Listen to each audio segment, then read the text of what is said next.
یہ جو ایک جھگڑا تھا کہ پیر صاحب کی عبارت کا یہ مطلب نہیں بنتا، وہ مطلب بنتا ہے، تو علامہ عطا محمد بندیالوی کے پائے کا تو کوئی عالم نہیں ہے جو پیر صاحب کی عبارت کی شرح کر سکے، اور آپ نے جو شرح کی وہ ہو بہو وہی شرح ہے کہ جو آپ کے وصال کے بعد اتفاقی طور پر میں نے بھی لوگوں کے سامنے کی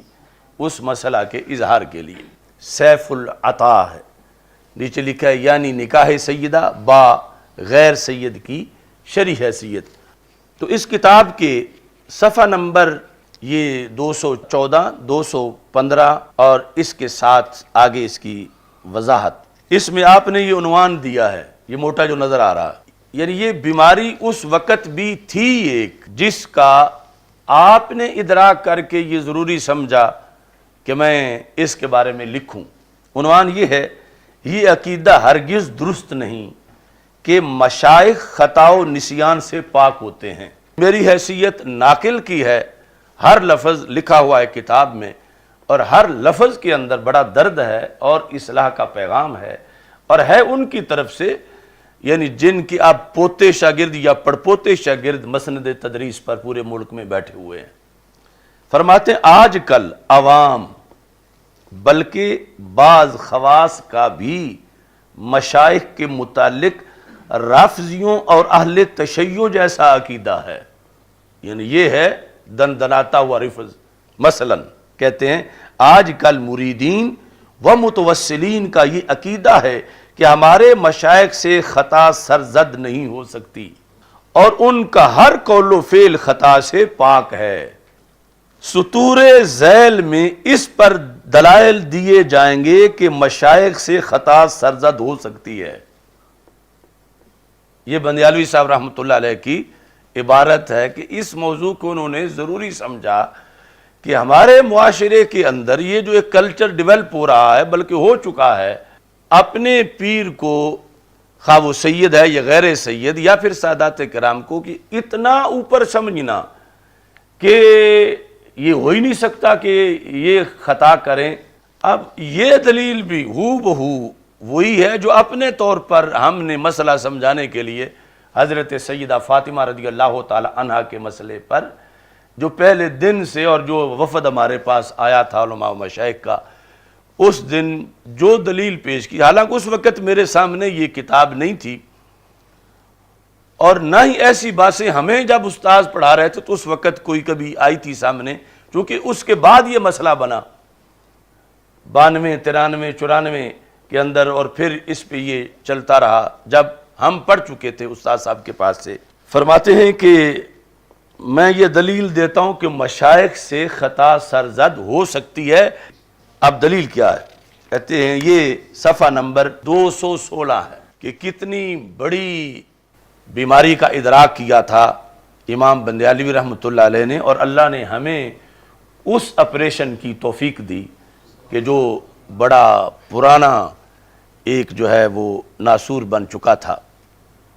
کیا دلیل ہے؟ کہتے ہیں اللہ تعالیٰ کا فرمانا وَلَا تَقْرَبَا هَذِهِ الشَّجَرَةَ، حضرت آدم علیہ السلام کو جو اللہ کا خطاب ہے، وَلَا تَقْرَبَا هَذِهِ الشَّجَرَةَ فَتَكُونَا مِنَ الظَّالِمِينَ، اتنا لکھ کے میرا اپنا نقطہ نظر جو بھی ہو، اس وقت میں ناقل کی حیثیت سے استاد صاحب کا کلام نقل کر رہا ہوں، اور میرے نزدیک ان کا کلام صحیح بھی ہے، لیکن علم مناظرہ کے مطابق جس سے نقل کیا جا رہا ہے سب سے پہلے وہ ذمہ دار ہیں۔ اگر قائل نقل کو ثابت کر دے کہ واقعی یہ ان کی گفتگو ہے، اب یہ جو پچھلے سال کئی دھرتی دھکیل سنگھ خطیب جو ہیں وہ زور لگاتے رہے کہ تم تو نبیوں کے بھی گستاخ بن گئے ہو، پہلے تم سیدہ کے گستاخ تھے کہ تم نے کہا کہ ان سے خطا ہوئی آدم علیہ السلام سے۔ اب ترجمہ دیکھو، کہتے آدم علیہ السلام کو خاص درخت کا میوہ کھانے سے منع فرمایا گیا، لیکن شیطان نے ان کو پھسلایا اور انہوں نے میوہ کھا لیا۔ اس طرح حضرت آدم علیہ السلام سے خطا سرزد ہو گئی، مطلقاً لفظ خطا ہے۔ یعنی اجتہادی کی بھی بات نہیں ہو رہی، لفظ میں مراد اگرچہ وہ آج تو کئی ایسے بھی سجادہ نشین ہیں وہ کہتے ہیں اس وقت پہلے تم نے خطا کہا پھر ساتھ اجتہادی کی قید لگا رہے ہو۔ اب امام بندیالوی نے تو یہاں مطلقاً لکھا ہے خطا سرزد ہو گئی، اور پورے ملک میں اگر اس وقت خطیبوں اور اماموں کی لسٹ بنائی جائے تو کم از کم 85% تو یا ان کے شاگرد ہوں گے یا شاگردوں کے شاگرد یا شاگردوں کے شاگردوں کے شاگرد یا اس سے بھی آگے۔ یعنی یہ کوئی چھوٹا موٹا بندہ نہیں ہے کہ جو اصول سے واقف نہ ہو، عقائد سے واقف نہ ہو، جن کی ساری زندگی عالم بناتے گزر گئی اور 70 سال سے زائد عرصہ، اور بڑے بڑے جتنے مراکز تھے سب نے بطور اعزاز 1 سال 2 سال 3 سال 4 سال یعنی ان کو دعوت دے کر اپنے صاحبزادوں کو جانشینوں کو پڑھوایا ان سے۔ تو آپ نے یہ لکھا حضرت آدم علیہ السلام سے خطا سرزد ہو گئی، حالانکہ آپ اللہ تعالیٰ کے نبی اور مسجود ملائکہ تھے اور آج بھی نبی ہیں۔ تو ثابت ہوا کہ مشائخ سے جو رتبہ میں انبیاء سے بہت کم ہیں، کون؟ مشائخ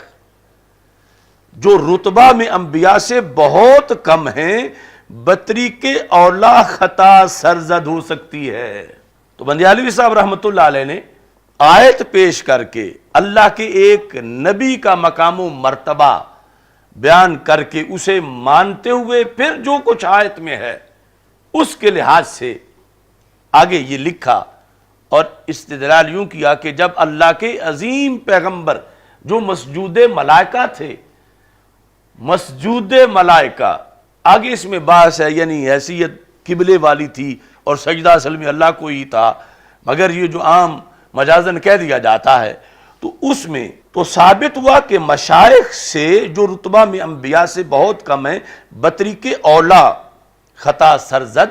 ہو سکتی ہے۔ اگر یہ کہا جائے کہ مشائخ سے خطا سرزد نہیں ہو سکتی تو پھر کیا ہوگا؟ تو پھر مشائخ کا رتبہ انبیاء سے بھی بڑھ گیا، جو کہ بالکل غلط ہے۔ آپ نے یہاں یہ دلیل پھر دی جو دلیل ہم نے بھی پیش کی، اور یہ حق دلیل ہے، دوسری طرف رفض ہے ان کے نزدیک، خواہ معاذ اللہ کسی کو انبیاء سے بڑھاؤ یا خود اللہ سے بھی زیادہ شان بیان کر دو، وہاں ہضم ہو جاتی ہے، لیکن ہم اہل سنت ہیں، یہاں اصول ہیں 14 صدیوں کے، قرآن و سنت کا پہرا ہے، اس بنیاد پر یہ لکھا آپ نے۔ اور پھر آگے فرمایا انبیاء علیہ السلام کی خطا اور مشائخ کی خطا میں 2 فرق ہیں، وہ آگے کا علیحدہ بات ہے، لیکن خطا کا لفظ بغیر اجتہادی کے لفظ کے یہ لکھا، اور آگے اس پر آپ نے عقائد نسفی سے ایک دلیل پیش کی، کیونکہ استاد جس طرح منطق فلسفہ کے بادشاہ تھے، علم کلام کے بھی بادشاہ تھے، اور بندہ ناچیز کو یہ شرف حاصل ہے کہ ہم نے شرح عقائدی آپ کے پاس نہیں پڑھی بلکہ خیالی بھی پڑھی ہے، اور خیالات خیالی بس عظیم است برائے حلو عبد الحکیم است۔ تو خیالی جو بندہ بر صغیر میں پڑھاتا تھا کبھی تو اس کے گھر پہ جھنڈا لہراتا تھا کہ یہ عام گھر نہیں، یہ خیالی پڑھانے والے استاذ کا گھر ہے، یعنی اعزازی طور پر آپ نے شرح عقائد نسفی کی عبارت پیش کی، لا یبلغ ولی درجۃ الانبیاء، یعنی یہ ہمارے اصول ہیں کہ ولی انبیاء کے درجے کو نہیں پہنچ سکتا، لأن الانبیاء معصومون، کیونکہ انبیاء علیہ السلام معصوم ہیں، مأمونون من خوف الخاتمات، وہ سوء خاتمہ کے خوف سے مامون ہیں، انہیں کوئی خطرہ نہیں کہ کہیں خاتمہ بالخیر نہ ہو، انہیں ایسا کوئی خطرہ نہیں، ان کا خاتمہ بالخیر ہی ہونا ہے، اور جو غیر نبی ہیں انہیں خطرہ ہے۔ مکرمون بالوحی،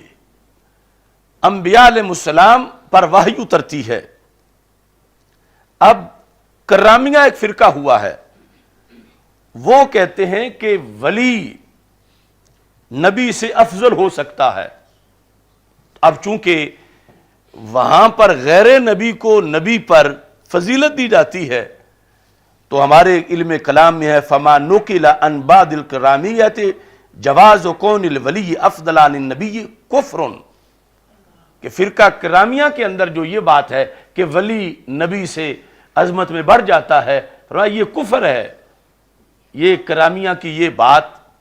کفر ہے، یہ صحیح نہیں ہے. جس طرح کہ روافض کے ہاں تو بار بار یہ کہا جاتا ہے تو کرامیہ میں ولایت نبوت سے افضل ہے ان کے نزدیک.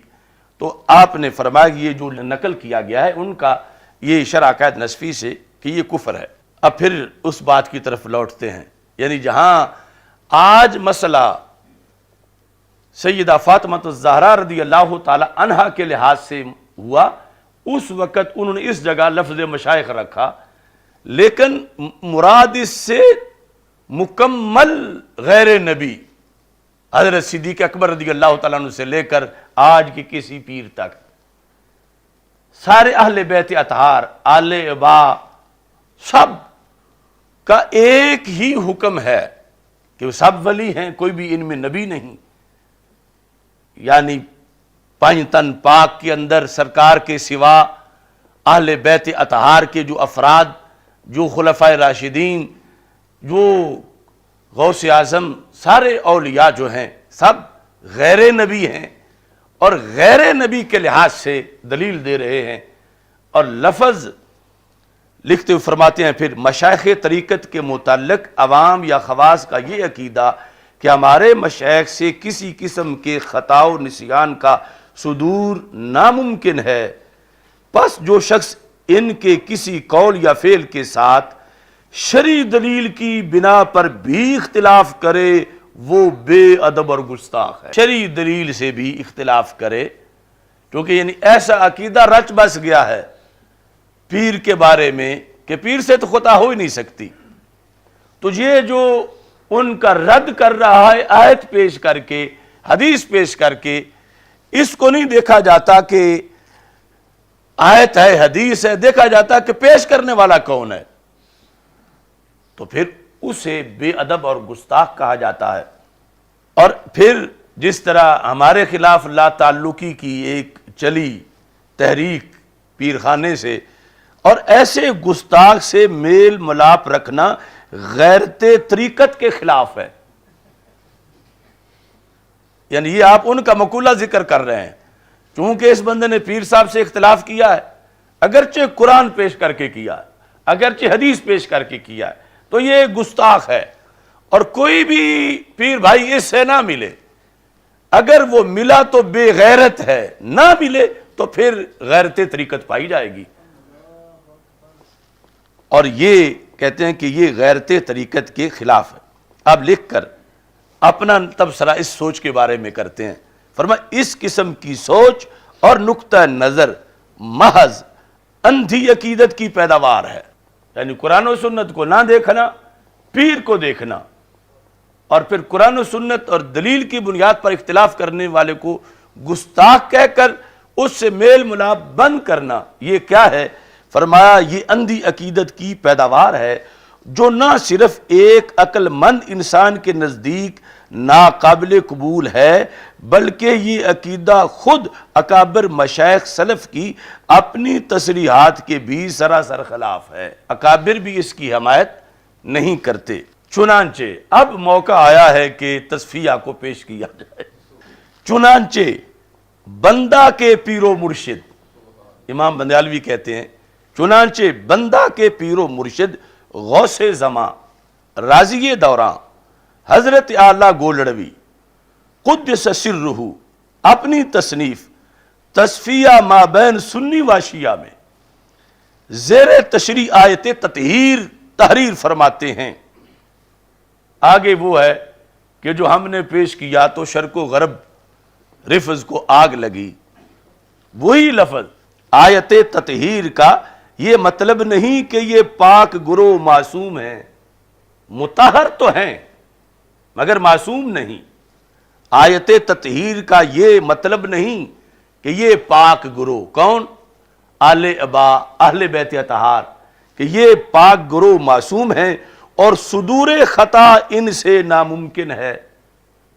انما یرید اللہ لیذھب عنکم الرجس اہل البیت ویطہرکم تطہیرا. یعنی اس آیت کا یہ مطلب نہیں. اس وقت جو چھاپا تھا اس پہ یہ صفحہ 54 ہے، یہ 1979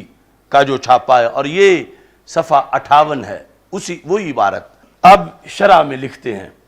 اب دنیا بھر میں کوئی بندہ، چلو میں تو چھوٹا ہوں،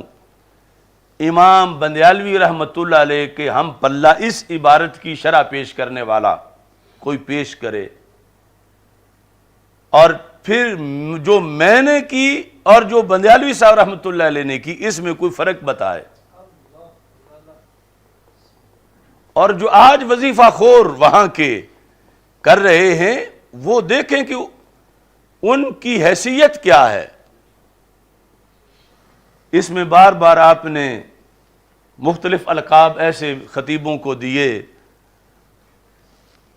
اور وہ بھی بڑے دلچسپ خطابات ہیں جو بندیالوی صاحب رحمۃ اللہ علیہ نے دیے. پھر یہ بھی کہا کہ آپ پڑھیں گے تو کہیں گے بڑا سخت لکھ رہے ہیں، تو کہتے ہیں کہ جرح و تعدیل میں ایسے لفظ بولنے پڑ جاتے ہیں. وہ وزیر آباد کے مفتی کو آپ نے بہت سنائی. اب سنو، آپ نے یہ جملہ تحریر فرما کر جہاں شیعہ کے بعض عقائد باطلہ کا رد کیا، سنیوں کے نہیں، شیعہ کا، کیا لکھ کے آیت تطہیر کا یہ مطلب نہیں یہ پاک گروہ معصوم ہیں اور صدور خطا ان سے ناممکن ہے، یہ لکھ کے آپ نے شیعہ کے بعض عقائد باطلہ کا رد کیا. سوال یہ ہے کہ آگ سنیوں کو کیوں لگی؟ یہ پچھلے سال تو پتہ چلا کہ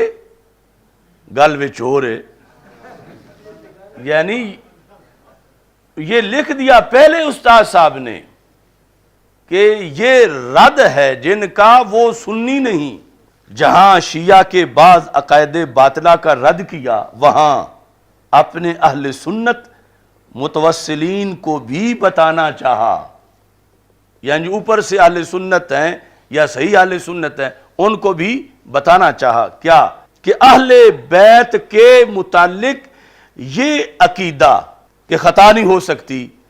یہ عقیدہ کسی شیعہ کا تو ہو سکتا ہے مگر اہل سنت کا نہیں ہو سکتا. یہ عقیدہ کسی شیعہ کا تو ہو سکتا ہے، اہل سنت کا کس عقیدے پر؟ جس پر ہماری جنگ ہوئی، جس کو ہم نے اہل سنت کہا، دوسروں نے اسے ناسبیت کہا اور ہم نے انہیں رافضیت کہا کہ یہ جو تم کہہ رہے ہو کہ یہ رفض ہے کہ اہل بیت اطہار علیہم رضوان سے خطا کا صدور نہ ماننا، امکان نہ ماننا، یہ رفض ہے. امام بندیالوی کہتے ہیں کہ پیر میر علی شاہ صاحب رحمۃ اللہ علیہ نے یہ عبارت لکھ کر اپنے سنیوں کو بتایا کہ وہ آیت تطہیر پڑھ کے اور آگے یہ کہنا کہ ان سے خطا ہو ہی نہیں سکتی، یہ کسی شیعہ کا تو عقیدہ ہو سکتا ہے، سنی کا نہیں ہو سکتا. دیکھو کتنے سال پہلے ایک مسئلے کا سلسلہ جاری تھا لیکن پردے میں بند تھا، اور اللہ نے ہمیں اس آپریشن کی توفیق عطا فرمائی. یعنی اس عبارت سے پیر میر علی شاہ صاحب نے کیا بتانا چاہا کہ اہل بیت رضی اللہ تعالیٰ عنہ کے متعلق یہ عقیدہ کہ خطا نہیں ہو سکتی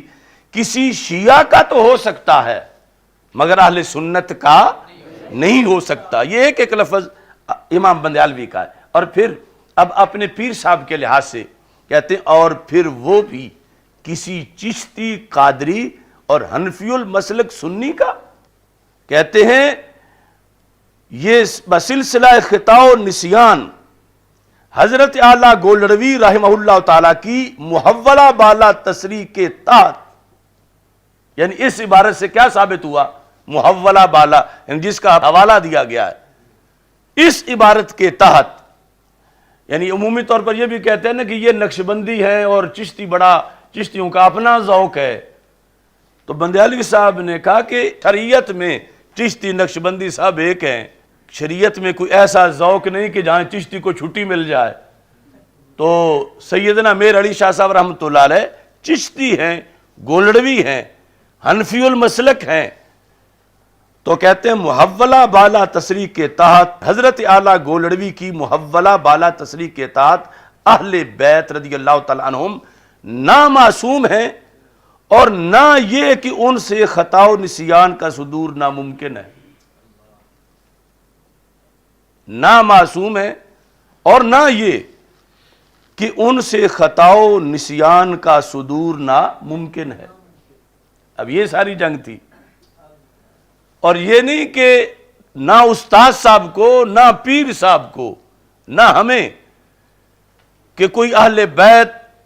رضی اللہ تعالی عنہم کے لحاظ سے کوئی دل میں ورم ہے معاذ اللہ معمولی صاحبی، ایسا نہیں۔ مقصد یہ ہے کہ دوسری بات روافض کی ہے اور وہ کفر تک پہنچاتی ہے۔ اب یہاں لفظ اہل بیت پر نیچے امام بندیالوی نے خود حاشیہ لکھا کہ اہل بیت کون ہے؟ مراد ازواج رسول صلی اللہ علیہ وسلم، پہلے نمبر پہ ازواج کا لکھا اہل بیت میں، چونکہ انکار ان کا کیا جاتا ہے، اور آل ابا علیہم السلام، یعنی جنہیں چادر میں لے کر رسول پاک صلی اللہ علیہ وسلم نے فرمایا اللہم ہؤلاء اہل بیتی، سیدہ فاطمہ رضی اللہ تعالیٰ عنہ، حضرت مولا علی رضی اللہ تعالیٰ عنہ، حضرت سیدنا امام حسن رضی اللہ تعالیٰ عنہ، حضرت سیدنا امام حسین رضی اللہ تعالیٰ عنہ، یہ چار شخصیات اور ساری ازواج مطہرات رضی اللہ تعالیٰ عنہن، کہا کہ پیر میر علی شاہ صاحب ان کے بارے میں کہہ رہے ہیں کہ یہ معصوم نہیں ہیں اور خطا و نسیان کا صدور ان سے ناممکن نہیں ہے بلکہ ممکن ہے۔ اب یہ لکھ کر واضح ہو کہ ازواج مطہرات اور آل ابا کا قیامت تک آنے والے ثلاثہ طریقت کے تمام مشائخ پر بشمول علماء و فقہا افضل ہونا ایک مجمع علیہ حقیقت ہے۔ مجمع یعنی جس پر اجماع کیا گیا ہے، اجماع ہے کہ ازواج مطہرات سیدہ عائشہ صدیقہ رضی اللہ تعالیٰ عنہ اور باقی، اور یہ اہل ابا جن پر چادر دے کر سرکار نے فرمایا، کس بات پر اجماع ہے کہ قیامت تک کے ہر پیر، ہر مفتی، ہر عالم، ہر شیخ، ہر غوث، ہر کتب پر ان کی فضیلت طے شدہ ہے کہ آل ابا اور ازواج مطہرات سب سے افضل ہیں، اس پر اجماع ہے۔ تو جب مذکورہ فاضل طبقہ سے بھی خطا و نسیان کا صدور ناممکن نہیں ٹھہرا، تو طبقہ مفضول یعنی مشائخ طریقت وغیرہ خطا و نسیان کا صدور بطریق اولا ممکن ہوا۔ یعنی انہیں تو یہ ثابت کرنا پڑ رہا تھا نا پیروں کا، تو دلیل کیسے دے رہے ہیں کہ پیر ہیں مفضول جن پر فضیلت دی گئی ہے، اور ازواج مطہرات اور آل ابا رضی اللہ تعالی عنہم وہ ہیں فاضل، ان پر فضیلت رکھنے والے۔ تو جب فاضل طبقہ سے خطا کا صدور مانا جا سکتا ہے تو پھر یہ مفضول سے کیوں نہیں مانا جا سکتا؟ ان سے تو بطریق اولا مانا جا سکتا۔ اور یہاں پر پھر آپ لکھتے ہیں قارئین کروڑوں سلام ہوں روح بندیالوی کو جو پہاڑوں کے درمیان آرام فرما ہیں اپنے مرقد پرنور میں، کہہ رہے ہیں قارئین اے پڑھنے والو، یہاں یہ سلسلہ احکام شریعہ حضرت کی ایک عظیم وضاحت، کس کی؟ پیر میر علی شاہ صاحب رحمۃ اللہ علیہ کی ایک عظیم وضاحت، فرماتے ہیں یہ عظیم وضاحت بعض کاذب مدعیان محبت اہل بیت کو دعوت فکر دیتی ہے۔ کاذب مدعیان کہ جو محبت اہل بیت کے مدعی ہیں مگر ہیں جھوٹے،